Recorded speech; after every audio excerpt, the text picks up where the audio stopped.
Bonjour à tous, c'est Pierre-Alexandre pour Technoid. Aujourd'hui, on va faire le test du Meizu HD 50, donc qui nous a été prêté par Belchine et que je remercie. Et on va mettre tout de suite une autre nouvelle petite musique bien sympa de chez Shayo Shield. D'abord, on va présenter donc Belchine, petite boîte qui aime bien apporter tout ce qui est chinois et qui me permet de découvrir pas mal de petites choses comme ce Meizu. Donc, si vous avez vu l'unboxing, vous avez vu tout ce qu'il m'a envoyé. Donc, il y a eu ce Meizu, il y a eu la petite enceinte ici. Et donc, le Meizu, alors Meizu, pour ceux qui connaissent, pour ceux qui ont vu le test du Pro 5, Meizu est un excellent, une sorte d'excellent MP3 et d'excellent smartphone surtout. C'est pour ça qu'on les connaît en tout cas sur Technoid et dans le monde high-tech type smartphone, c'est qu'on les connaît pour leur son qui utilise un ampli absolument génial sur un DAC plutôt, c'est un processeur son entre autres qui permet d'avoir un son assez exceptionnel en général sur leur appareil et qui sont considérés comme les meilleurs en général, les meilleurs smartphones audio de tous les smartphones existants à l'heure actuelle. Et ils se défendent bien puisque chaque année ils arrivent toujours à faire mieux et tout le tout avec des processeurs Samsung. Ils ont aussi décidé de sortir donc leur propre casque, un casque qui a de la gueule, donc c'est le Meizu HD 50 qui est très premium et qui vaut 80 € en France et notamment donc chez Belchine qui nous a proposé ce casque en test qui avait vraiment l'air d'avoir de la gueule et il faut l'avouer que quand on déballe, il a la classe. Donc maintenant on va s'attaquer au test. Donc c'est un casque qui m'a déçu sur plusieurs points et on va y revenir. On va commencer d'abord par le positif. Tout d'abord c'est le design, un design qui vraiment on en a pour son argent dans le sens où il est vraiment très premium. Tout est en aluminium et cuir et c'est super bien, on sent vraiment la qualité. Autre petite chose, on va pouvoir donc débrancher la prise jack. Et on a une prise jack, alors couleur rouge ici, en fait c'est vraiment celui qui se met au casque, puisqu'on a aussi le kit main libre qui est là, ce qui fait qu'on peut le brancher.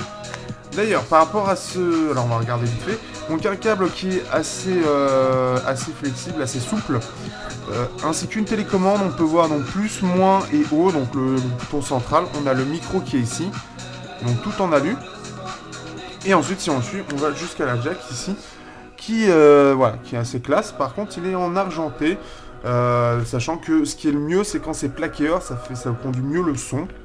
Alors après je m'y connais pas assez pour dire si c'est réel ou pas, mais en tout cas voilà. On a quand même, ce qui est plutôt bien, c'est qu'on a un petit adaptateur ici, donc vous pouvez brancher, hop, ici vous avez l'adaptateur en fait pour le brancher sur les PC qui ne prennent pas en compte les kits main libre, donc c'est-à-dire à 3 broches comme ça, qui ne prennent pas en compte les micros, mais seulement la partie audio, quoi, c'est-à-dire, enfin pas le micro. Donc ce qui fait qu'on a ça, alors par contre ça tranche un petit peu avec le reste du design, enfin le reste de la qualité, puisqu'on a une boîte qui est super belle, on va y revenir après, mais là ça fait un peu plus cheap. Et après dans la boîte, on va dire que ça le fait un petit peu moyen, puisque ça dépasse un peu. Par contre l'autre chose qui est assez sympa, c'est ce qu'on a ici. C'est en fait une prise jack 6 mm, donc pour ceux qui seraient intéressés pour le mettre sur une table platine ou quoi. Donc la plaque est or, ce qui fait que bon, alors je sais pas si ça change vraiment quelque chose ou pas, mais au moins en tout cas on peut le mettre directement sur le platine, il n'y a pas besoin d'adaptateur, il est inclus. Donc ce qui fait que ça fait vraiment casque audiophile avec ce type de choses, avec le fait qu'on puisse le débrancher, qu'on puisse y mettre cet adaptateur. Donc ensuite on a ici un côté un peu, alors c'est très léger, on peut voir en fait au centre que il y a un espèce de, c'est un peu comme les vinyles, les choses comme ça, c'est-à-dire qu'il y a un sens, ce qui fait qu'il est, on sent qu'il y a, c'est arrondi en fait, c'est, pour ceux à qui ça parle ce bruit, mais en gros c'est très finement gravé et ce qui fait que ça donne un sens et c'est pour ça qu'on voit en fait, on sent comme ça, voilà, je sais pas si ça se voit à la caméra, mais moi je le vois bien, que ça tourne. Ensuite, on a un petit creux qui casse un petit peu par rapport au reste et qui donne un petit peu de design, ce côté rond. Donc ensuite, donc, tout est en métal. Ici, donc, on voit la prise micro, donc en rouge et rouge. Ça peut donner une idée. Ensuite, donc ici, on va pouvoir, en fait, c'est ce qui va permettre... Alors, si j'arrive... C'est ce qui va permettre un petit peu de faire bouger, en fait, sur l'oreille, en fait, selon l'inclinaison. C'est assez spécial, il faut le dire. Ensuite, donc, on a l'oreillette. Donc, il faut savoir que c'est du over-ear. Donc, c'est-à-dire que ça va se mettre sur l'oreille. Et c'est tout en rond. On peut voir le air de right, donc pour dire à droite. Donc, pour dire que c'est à droite, c'est pour l'oreille à droite. Et donc c'est tout en cuir, c'est assez moelleux, c'est assez confortable. Et c'est plutôt cool, mais malgré ça, on verra au niveau du confort juste après que c'est pas si génial que ça. Ensuite, donc on peut le replier. Alors c'est assez étrange comme ça, mais d'accord. Donc ça peut se replier comme ça et on peut le bouger, comme ça. Ensuite, donc on a toute la partie en cuir au-dessus, donc là qui prend vraiment tout l'arceau. C'est vraiment classe. Et ce qui fait que voilà, vraiment on a quelque chose de super classe, de super premium avec Meizu au-dessus. Du coup donc surpiqué ici, donc sur les coins pour bien le fermer. On a HD50 aussi ici. J'ai oublié de le dire mais on peut le régler. Alors, il est un peu tenace comme vous pouvez voir. L'air même de... Comme c'est vrai que je l'ai pas beaucoup utilisé, je suis allé jusque là, on peut voir qu'il fait quand même... Ça a l'air de s'abîmer, alors faut voir si c'est juste pour... comment le temps que ça change ou pas, mais en tout cas il est assez dur, il y a un endroit où c'est assez dur, c'est assez bizarre. Et donc on peut faire bien sûr la même chose ici. Mais comme vous pouvez voir, je suis obligé de forcer un peu pour le rentrer. Je sais pas pourquoi. Bon, en tout cas c'est réglable, et après quand c'est mis ça bouge plus, hein. Par contre... Donc voilà, la même chose ici à gauche, bien évidemment, avec ici left pour gauche, hein. Et donc on a toujours ce côté, ce creux, hein, comme vous pouvez voir ici. Ça donne quelque chose de plutôt sympa, hein, le fait que c'est ça, qui est le creux juste après, le rond. Et ce côté un peu qui fait qu'on peut donner l'inclinaison comme ça, c'est... La façon dont c'est fait, je trouve ça plutôt cool. Ce qui fait que ça rend vraiment pour 80 €, c'est un design qui est vraiment très premium. Donc ça c'est vraiment le côté cool, hein. On peut voir que c'est un design qui est vraiment super bien, le côté alu, vraiment ça fait vraiment très premium, tout alu etc, c'est assez rare que j'en ai, après c'est vraiment beaucoup plus cher que ça, je sais pas à quel prix, par exemple le JBL à 200 €, c'est du plastique, hein. On a juste ça qui est en métal, hop, donc ce fait que ça c'est plutôt cool. Et chez JVC, celui qu'on avait testé qui au final n'est pas 200 mais à 100 €, bah là on est sur quelque chose de beaucoup plus cheap. Mais, comme vous le savez, un design ça fait pas tout. Sinon, bah ça se vendrait, on ferait que ça, et voilà, un casque c'est pas fait que pour le design, il y a aussi autre chose. Et on y passe tout de suite parce que c'est là le plus important. Au niveau du confort, alors là on va toucher un des premiers points sensibles de ce casque. C'est-à-dire qu'il est plutôt bien, hein. Ici il est plutôt bien, et au niveau du confort sur les coussinets c'est plutôt bien. Mais quel est le problème principal? C'est-à-dire qu'un casque habituellement, vous pouvez voir un casque, c'est incurvé comme vous voyez voir. C'est très incurvé, ce qui fait qu'on peut voir ça fait un peu comme un cœur presque. Vous êtes d'accord avec moi? Ici on est quelque chose sur moins poussé, mais on a la même chose. Et pour le JBL, qui lui c'est la palme puisqu'il sert énormément, c'est pareil aussi. Quel est le souci sur celui-là? À votre avis? Il ne sert pas beaucoup comme vous pouvez voir, c'est très en U en fait. C'est plus un U qu'un espèce de cœur ou qu'un triangle ou ce que vous voulez, mais qui... Normalement, ça aurait été très bien s'il était comme ça. Là, ça aurait été super. Parce que là, comme ça, il aurait permis de bien appuyer sur toute l'oreille. Alors que le problème, c'est que là, il aura tendance à appuyer sur le haut de l'oreille. C'est-à-dire qu'en gros, sur mon oreille, ça va appuyer là. Mais ici, j'aurai rien du tout. C'est ici que, normalement, c'est sur ce type de casque, ça doit appuyer vraiment partout pour que ce soit assez uniforme et que l'oreille n'ait pas trop mal, en fait, qu'il n'y ait pas une partie trop appuyée par rapport à l'autre. Là, le problème, c'est que quand je le mets, et bah, les coussinets en bas, je les sens un petit peu, mais les coussinets en haut serrent un peu. Le problème, c'est qu'ils serrent mal, puisqu'ils appuient que sur cette oreille-là, ce qui fait qu'on a toute l'effet serrage du casque sur le haut. Et ce qui fait qu'au bout d'une demi-heure, ça fait mal. Et c'est le gros problème. Et là, on touche déjà un point sensible, c'est-à-dire que moi, qui ai une tête assez large, j'ai ça.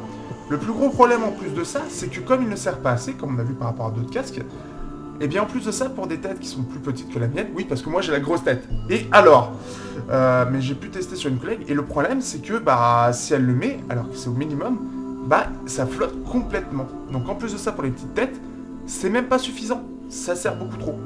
Et donc là on touche à un point qui est vraiment sensible en fait. Ce qui fait que, autant pour les personnes qui... Enfin, il faut trouver soit avoir la bonne tête pour ça appuie pile poil, il faut pas avoir une tête trop petite. C'est quand même assez désagréable. Alors après, on peut descendre un petit peu si on veut les coussinets, mais après, c'est trop bas. Et comme c'est trop bas, en plus de ça, ça sert moins. Et là, j'ai l'impression qu'il va se barrer, le casque. Si je fais un faux mouvement, j'ai l'impression qu'il va se barrer. Il a l'air de tenir, mais c'est trop bas. il est en dessous ici de mes oreilles. Normalement, un casque, ça prend vraiment, un casque over-ear, ça prend vraiment toute l'oreille, ça va vraiment dessus. Et c'est ça le problème. C'est là, je mets le House Dome. Le House Dome, il me sert bien. J'ai bien l'impression d'être entouré. Et c'est bien. Donc, c'est que... Par contre, il isole mieux. Mais le souci, c'est quand même que... Bah, c'est pas agréable à porter. On a vraiment un...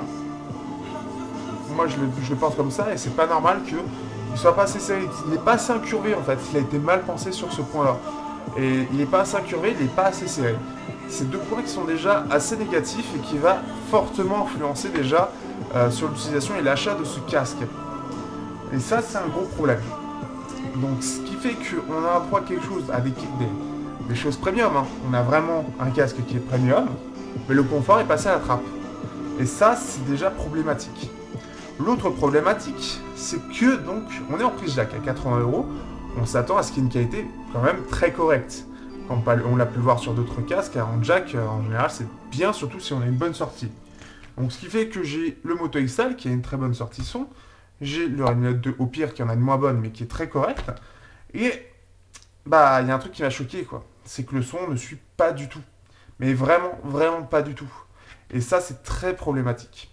Donc là, on est sur la partie audio. La partie audio, qu'est-ce qu'on peut en dire? Bah, je suis vraiment, et là, je suis vraiment, et je ne comprends pas Meizu sur ce point, c'est que je suis extrêmement déçu. Pourquoi je suis déçu? Bah, c'est simple.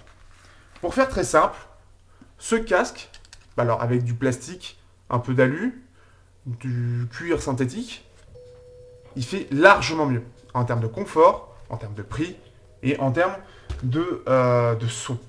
Mais quand je dis mieux, largement mieux, c'est vraiment largement mieux. Pourquoi? Eh bien, c'est simple. Le plus gros souci de ce casque, c'est les détails. Vous savez, le mieux, c'est d'avoir un casque qui permet d'avoir pas mal de détails, qui permet d'avoir une stéréo large, un spectre large, voilà. Mais là, les détails, ils sont inexistants. Ce casque à 30 balles en Bluetooth, avec du 4.0 mais en Bluetooth quand même, fait très largement mieux. Mais quand je dis très largement mieux, c'est-à-dire que là, on dirait que tous les sons sont étouffés. Il manque un nombre étonnant de détails. Le son n'est pas du tout cristallin. Il manque réellement énormément de détails.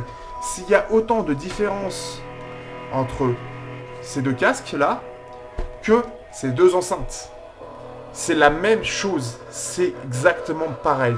Il y a un monde entre les deux, alors que pourtant, ce casque est largement plus cher. Alors en import, il est 2 fois plus cher. Et si on regarde après sur les sites en France, il y a au moins une différence d'à peu près 30 à 40 €, soit presque 2 fois le prix. C'est énorme. Et c'est problématique. Je ne comprends pas comment Meizu a pu sortir un casque avec une sortie, un téléphone avec une sortie son aussi magnifique, pour que derrière, ce casque se casse la gueule. C'est-à-dire qu'il est très beau extérieurement, il est très joli. Le confort est très moyen, mais le son est vraiment complètement en retrait. Et là, c'est vraiment problématique et je ne peux pas du tout le conseiller pour les audiophiles. Pour ceux qui veulent du design, juste du design et le son s'en fout un peu, vous pouvez foncer. Et pour ceux qui cherchent vraiment du son, un son de qualité, c'est problématique. Parce on n'a pas beaucoup de basse, c'est assez neutre. Par contre, c'est assez neutre. Mais il y a un manque flagrant de détails. C'est mou. Parce que ça va avec, en général, c'est très mou. C'est plat. Parce que ça doit être neutre. Le Sennheiser était neutre, mais il était vivant. Là, c'est plat. Parce que déjà qu'on n'a pas beaucoup de détails, mais en plus c'est plat. C'est-à-dire qu'on ne vit pas la musique, il manque trop de choses. Et c'est plat. C'est trop plat, c'est ennuyeux. Une musique comme, par exemple, alors on va changer un peu. Tout simple, hein. Musique que j'écoute en ce moment, que vous devez connaître, c'est OMFG. Cette musique-là, c'est très dynamique, c'est très vivant, et ça... Vous pouvez enjoyer votre journée. C'est pas français, mais je m'en fous. Et le problème, c'est que, avec ce casque-là, c'est dynamique, c'est agréable à écouter, c'est vivant, c'est profond. Avec ce casque-là, c'est plat. Et ça manque de détails, c'est flagrant. Pourtant, il n'y a pas beaucoup de détails à entendre.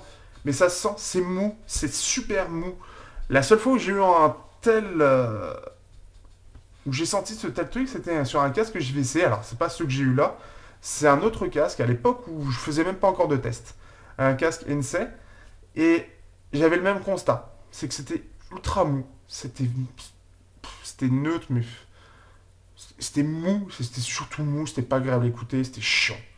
Et moi, je déteste ça, un casque qui est chiant où on écoute de la musique. La musique, pour moi, c'est important. C'est pour ça d'ailleurs que je teste des casques maintenant. Et là, le casque n'est pas intéressant sur aucun point de vue. Ni sur le métal, ni sur même, pour moi, même sur de l'électro, qui est pourtant, on va dire que l'électro, je suis pas très...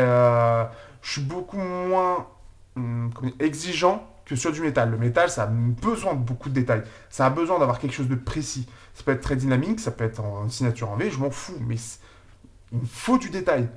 Et là, c'est pas du tout agréable. Mais même sur de l'électro, c'est trop plat, c'est trop mou pour être apprécié. Une musique comme ça a besoin, ça a réellement besoin de quelque chose qui soit vivant. Et là, ça ne l'est pas et c'est problématique. Ce qui fait que je ne l'ai pas utilisé énormément. Une fois que j'avais terminé, une fois que j'ai pu voir, j'ai bien fait en sorte qu'il soit bien rodé, etc. Et bah non, clairement non. J'avais la même peur avec le Plantronics qui avait ces soucis-là, mais là, on est sur du réel. Ce n'est pas intéressant. Je le répète depuis tout à l'heure, mais ce qu'il faut bien comprendre, c'est que là, c'est vraiment dommage d'avoir tout sacrifié pour la qualité des matériaux et le design. J'aurais préféré quelque chose qui soit plus plastique comme celui-là, plus cheap, mais avec un son qui suive derrière. Lui, le son suit, et suit plutôt très bien. Mais le Meizu ne le suit pas du tout. Et je suis vraiment déçu que ce soit allé aussi bas, malheureusement, et que ce soit aussi inintéressant. Donc voilà, c'était mon test pour Belchine, pour ce casque, le Meizu HD50. Je suis désolé à toi d'avoir un peu explosé le casque, mais clairement, bah voilà, c'est malheureusement pas du tout intéressant. Et là, on se retrouve avec ce problème-là. Et donc, je remercie aussi Cher Urshil pour profiter de ces musiques et mettre un petit peu d'ambiance sur les casques. Et donc, voilà. Donc, bientôt pour un prochain test sur Androgames. Oula, bientôt pour un prochain test sur Technoid.